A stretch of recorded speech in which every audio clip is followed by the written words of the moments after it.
In this video, I'm gonna teach you how to fix Turtle Beach Stealth 700 Gen 2 not turning on. It's a very easy process, so make sure to follow along. In this video, I'm gonna give you easy to follow instructions on how to properly fix any issues attributed to your Stealth 700 Gen 2. If you are encountering problems when trying to connect it or it isn't turning on, then you can follow this video and you will be able to solve all of these issues. So the very first thing that I would recommend is to let it charge for a while. Let it charge for even up to some hours to ensure that it is properly 100% charged. Oftentimes, a deeply discharged battery can lead to issues. So by letting it charge to 100% and then trying to power it on, you can ensure that nothing is wrong with the battery.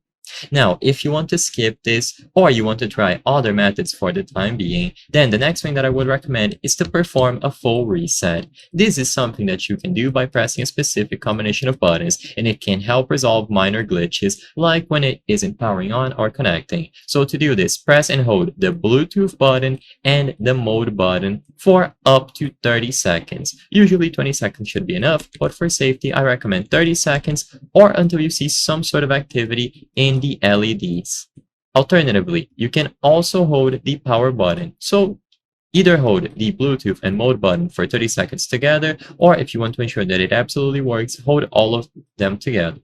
And then after 30 seconds, it should reset itself. Then you just have to follow the standard steps to connect it. So you plug in a wireless dongle that you have off your headset into any of the available ports on your console, and if you have the Xbox version, make sure that you set it appropriately to Xbox or USB, depending if you want to use it on a PC or a console. And then upon powering on the headset when the dongle has been connected and pressing any physical buttons on the dongle, you will be able to use it. Change the output device on your console or PC and it should work flawlessly now.